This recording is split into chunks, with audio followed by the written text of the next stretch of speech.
Hi guys, welcome back to STEAM Girls. I'm really excited to see you again. If you haven't participated in STEAM Girls before, be sure to watch some of our previous Scratch videos before you attempt this project because we are assuming a little bit of prior knowledge here. However, once you've watched those and once you've participated, I am really excited to dive into today's episode, which will be creating a dress-up game, but specifically a Halloween costume dress-up game because it's October and Halloween is fast approaching.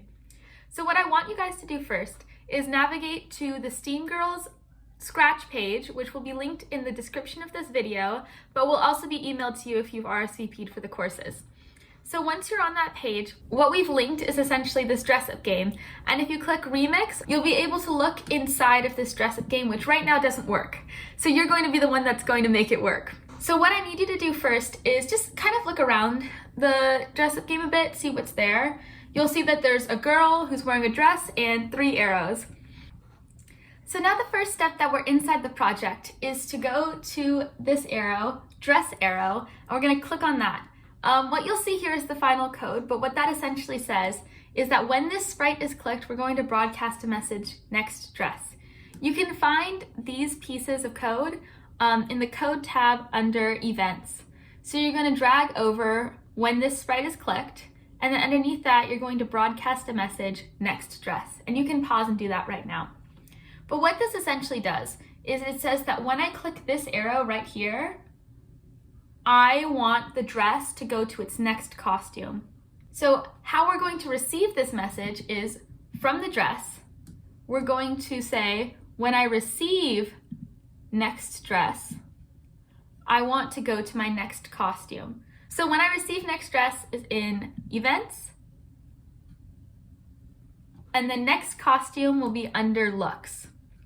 So what this does is when I click on this arrow, the arrow is saying when I'm clicked, I'm going to broadcast some message that just says next dress.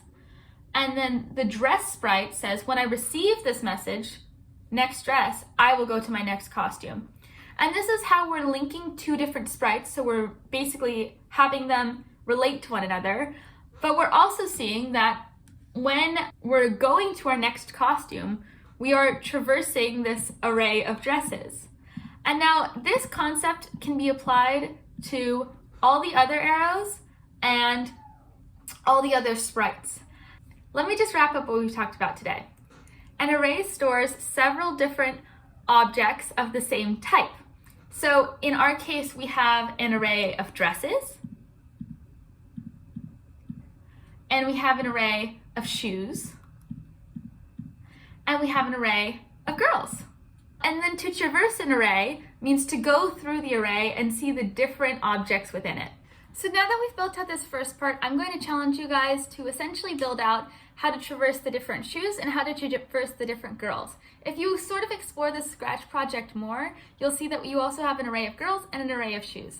So I really want to see if you're able to apply what we learned today and go through the different shoes and go through the different girls. However, I will say the second link that says answer link will have the code that you need to make this work properly. You're also able to create new dresses if you click add costumes. So feel free to design some more dresses for the girls to wear, or some new shoes, or even a different girl, and really just have fun with this. Thank you so much for tuning in today. I hope this was helpful. If you have any questions, feel free to leave them in the comments or come to office hours on Friday after this video is posted.